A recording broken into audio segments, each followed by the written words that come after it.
will go to zero. Wilbur Ross, Donald Trump's Commerce Secretary. Let's bring in, for the Brussels angle on this story, our correspondent Dave Keating, who's awaiting us. Dave, of course, following every development. Good evening, Dave. Wilbur Smith then saying whatever the EU decides will have no impact. What's the view on all this in Brussels? Well, obviously, people here are very unhappy, but they were prepared and they were expecting this development today. This has been an ongoing dispute for 2 months now.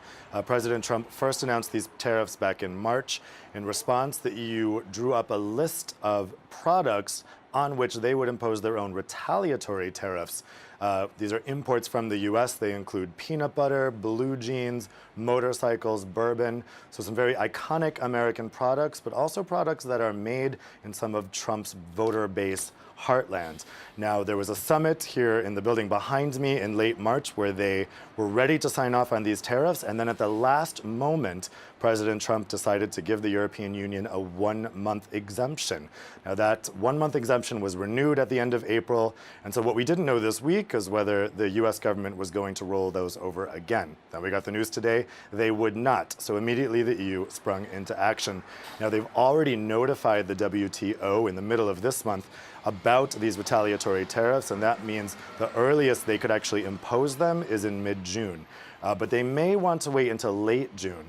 The Commission does have the Commission can say on its own whether or not it's going to impose these tariffs. And they did get pretty much an approval from member states in March, but they may want to wait until the next EU summit here in Brussels in late June because this is so sensitive to get a full sign-off from all 28 national EU leaders to say, okay, we're really going to do this, and this is going to be a full trade war. But we got some very strong statements from Commission President Jean-Claude Juncker, EU Trade Chief Cecilia Malmström, saying that there's no reason for this trade war between allies, and it's going to hurt individuals and businesses on a global scale. Of course, Canada and Mexico, also the recipients of this unwelcome news today, they are also talking about drawing up their own retaliatory tariffs. Unwelcome news, unprecedented news in many ways. It seems, Dave, that it's like taking business and international relations back decades, this kind of move.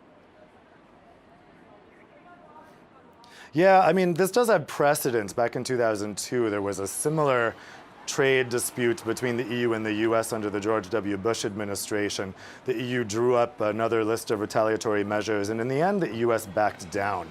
Now, this may all be part of a dance, if you will, in trade negotiations. What the Trump administration was saying over the past 2 months was if the EU would give the United States more beneficial trade relations generally, then they wouldn't impose these trade tariffs.